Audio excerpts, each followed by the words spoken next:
Hello students, कैसे हैं आप सभी। उम्मीद करता हूं कि बेहतर होंगे और पढ़ाई के लिए 100% एफर्ट लगा रहे होंगे। स्टूडेंट्स, मैं एजुकेटर नसीर अहमद स्वागत करता हूं आप सभी का आपके अपने चैनल इम्बोल्डन कोचिंग सेंटर में। स्टूडेंट्स, डेली करंट अफेयर सुबह 7 बजे क्लास होती है और स्टूडेंट्स आप तैयारी करें railway, NTPC, ALP, group D, SSC, CGL, CHSL, MTS, UPSI, UPP all competitive exams की डेली करंट अफेयर की क्लास होती है। आप जुड़ना ना भूलें। आज आपकी तारीख हो चुकी है 14 दिसंबर और आज की क्लास शुरू करने से पहले मैं चाहूँगा कि आप क्लास को लाइक कर दें और अपने दोस्तों को शेयर कर दें। साथ ही आप चैनल पर नए हो तो चैनल को सब्सक्राइब कर लें। और स्टूडेंट्स, इसके साथ में आपको एक प्यारा सा कमेंट करना है कि आपको क्लास कैसी लगती है। साथ ही स्टूडेंट्स बता दूं, डेली मैं टॉप 13 क्वेश्चन कराता हूं और ये मेरा कल का रिवीजन है। उसके बाद में मैं आपको क्लास आज की कराऊंगा। तो कल का रिवीजन पढ़ लेते हैं। एएम सरवणन कौन थे जिनका 86 वर्ष की आयु में निधन हो गया था? तो ये भैया थे फिल्म निर्माता। क्या थे ये थे आपके फिल्म निर्माता। ठीक है, ये जो व्यक्ति थे ये थे फिल्म निर्माता। ठीक है, अगला प्रश्न कह रहा है रविंद्रनाथ सिंह सामंत को किस राज्य का लोकायुक्त नियुक्त किया गया है? तो इनको भैया पश्चिम बंगाल का नियुक्त किया गया। कहाँ का किया गया है? पश्चिम बंगाल का किया गया है। ठीक है, अच्छा आगे है कि 46वां होंडा पुरस्कार निम्न में से किसने जीता? तो ये भैया जो जीता है वो डॉक्टर केनिची ईगा ने जीता है। थाईलैंड में आयोजित एशियन यूथ शतरंज चैंपियनशिप 2025 में अंडर 12 एशियन शतरंज चैंपियन का खिताब किसने जीता है? तो ये भैया जीते हैं कि माधवेंद्र शर्मा जी ने जीता। किसने जीता है? माधवेंद्र शर्मा जी ने जीता है। ठीक है, आगे बढ़ते हैं। अगला क्वेश्चन है प्रतिस्पर्धा T20 क्रिकेट में 600 विकेट लेने वाले पहले खिलाड़ी कौन बन गए हैं? तो ये बन गए हैं सुनील नरेन। ठीक है, सुनील नरेन बन चुके हैं। अगला है कि एशिया के कॉर्पोरेट परिदृश्य को आकार देने के लिए बाली में किसे प्रतिष्ठित एसी 2025 लाइफ टाइम अचीवमेंट पुरस्कार से सम्मानित किया गया है? तो ये हो जाएंगे डॉक्टर सरदुल एशराफ। अगला क्वेश्चन था दिव्यांगजन सशक्तिकरण में नवाचार के लिए किसे राष्ट्रीय व्यक्तिगत उत्कृष्टता पुरस्कार से सम्मानित किया गया है? तो ये हैं प्रतीक जाधव। कौन है? प्रतीक माधव जी हैं जिनको ये पुरस्कार मिला है। अगला प्रश्न क्या कह रहा है? आगे कह रहा था कि 4 दिसंबर 2025 को राजस्व खुफिया निदेशालय का कौन सा स्थापना दिवस मनाया गया है? तो ये 68वां निदेशालय मनाया गया है। अगला है वित्तीय स्वामित्व और विकास को बढ़ावा देने के लिए नुमालीगढ़ रिफाइनरी भारत का कौन सा केंद्रीय सार्वजनिक उद्यम बन गया है? तो ये भैया 27वां बन गया है। कौन सा बन गया है? 27वां बन गया है। कौन सा बना है? 27वां बन गया है। ठीक है, आगे बढ़ते हैं दोस्तों।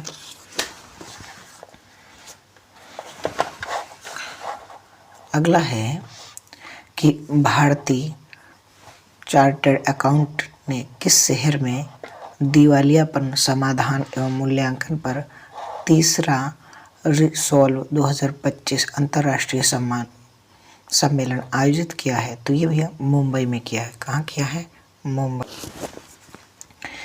विश्व चक्रीय व्यवस्था मंच 2026 की मेजबानी निम्न में से किस देश के द्वारा की जाएगी? तो ये भैया भारत के द्वारा की जाएगी। अगला है जल जीवन योजना के तहत राज्य शिकायतों में सबसे आगे कौन है? तो सबसे आगे है उत्तर प्रदेश। अंतर्राष्ट्रीय सार्वभौमिक स्वास्थ्य कवरेज दिवस हर साल कब मनाया जाता है? तो ये भैया 12 दिसंबर को मनाया जाता। ये कल की क्लास के क्वेश्चन थे। आज बढ़ते हैं आज की क्लास। कह रहा है निम्न में से किस दिन हर साल अंतर्राष्ट्रीय तटस्थता दिवस मनाया जाता है? 9 दिसंबर, 10 दिसंबर, 11 दिसंबर, 12 दिसंबर। जी हाँ, बताएं इसका राइट आंसर क्या हो जाएगा? तो इसका राइट आंसर हो जाएगा 12 दिसंबर को यह मनाया जाता है। ठीक है। अगला क्वेश्चन है कि निम्न में से किस शहर में अंतर्राष्ट्रीय समुद्री नौवहन सहायता संगठन की काउंसिलिंग का तीसरा संस्करण शुरू किया गया है? पटना, चेन्नई, मुंबई, पणजी। जी हाँ, इसका आंसर बताइए। पटना, चेन्नई, मुंबई या पणजी। तो दूसरे का राइट आंसर हो जाएगा भैया मुंबई। क्या हो जाएगा? मुंबई में ये जो है योजना शुरू की गई है। ठीक है। अगला क्वेश्चन है निम्न में से किसने जल क्षेत्र में इनोवेशन को बढ़ावा देने के लिए जल शक्ति हैकाथॉन 2025 और भारत विन पोर्टल लॉन्च किया है? CR पाटिल या द्रौपदी मुर्मू या अन्नपूर्णा देवी या अमित शाह। जी हाँ, इसका राइट आंसर क्या होगा बताइएगा। ऑप्शन नंबर कौन सा राइट आंसर हो जाए? तो इसका राइट आंसर हो जाएगा CR पाटिल। कौन हो जाएगा? CR पाटिल जी ने क्या किया है, इसको शुरुआत की है। ठीक है। आगे बढ़ते हैं स्टूडेंट्स।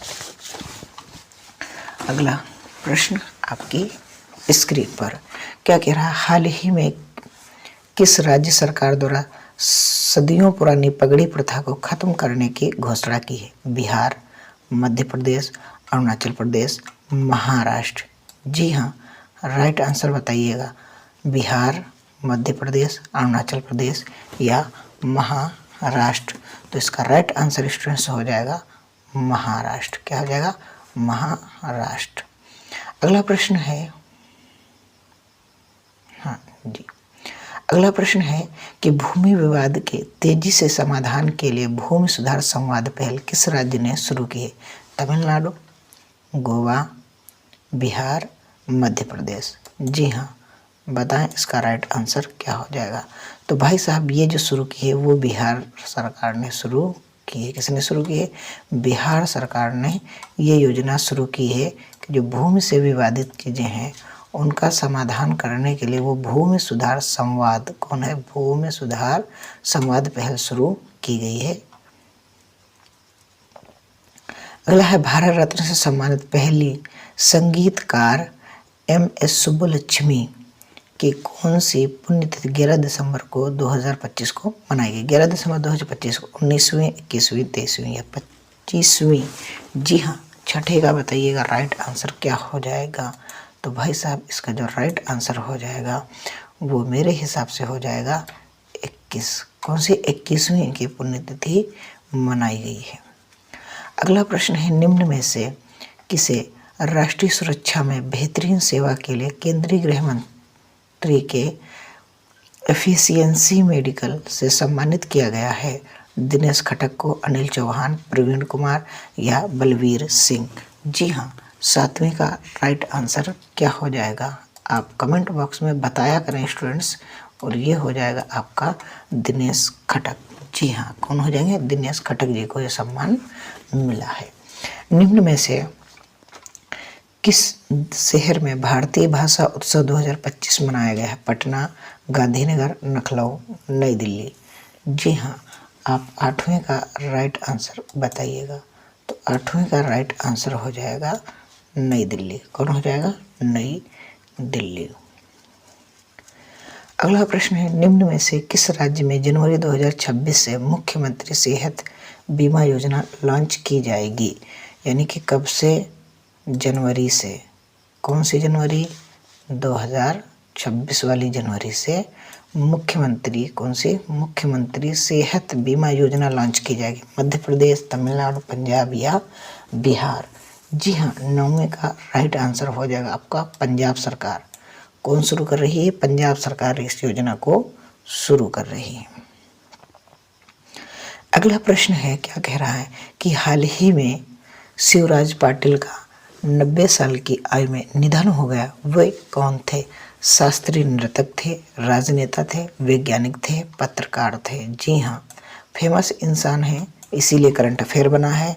शिवराज पाटिल, 90 साल की उम्र में इनका निधन हो गया है। जी बताइए, तो ये भैया एक राजनेता थे। कौन थे? राजनेता थे, पॉलिटिशियन थे। ठीक है। 11वें का है, निम्न में से किस राज्य को हाल ही में नक्सलवाद मुक्त घोषित किया गया है? मध्य प्रदेश, बिहार, असम या झारखंड? जी हाँ, 11वें का राइट आंसर बताइए। तो इसको जो राज्य घोषित करने वाला है वो मुक्त हुआ है कौन? मध्य प्रदेश। कौन सा हुआ है?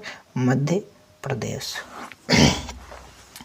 अगला प्रश्न है, निम्न में से किस शहर में भारतीय नौसेना पहला स्वदेशी diving supporter craft DSCA-20 commission किया जाएगा?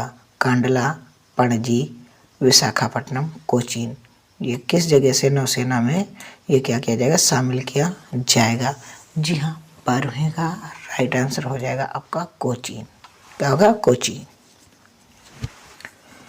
अगला प्रश्न है, निम्न में से किस देश में राष्ट्रीय मंडल को खो खो चैंपियनशिप 2026 आयोजित किया जाएगा? तो किस देश में भैया आयोजित किया जाएगा? भारत या साइप्रस या जमैका, घाना? जी बताइएगा। घाना कहाँ होगा? तो इसका जो राइट आंसर स्टूडेंट्स हो जाएगा वो हो जाएगा आपका भारत में। कहाँ होगा? भारत में। तो स्टूडेंट्स, ये आज की थी क्लास को अब आपको बेहतर लगी हो तो ज़रूर आप क्लास को लाइक कर देना। ठीक है। और अपने दोस्तों को भाई साहब शेयर तो बनता ही है। आप नए हो तो चैनल को सब्सक्राइब कर लेना। साथ में कमेंट बॉक्स में कमेंट करना बिल्कुल ना भूलना कि आपको क्लास कैसी लगी। आप बेहतर की तलाश में बेहतरीन को ना जाने दें। मिलते हैं कल फिर एक बेहतरीन वीडियो में।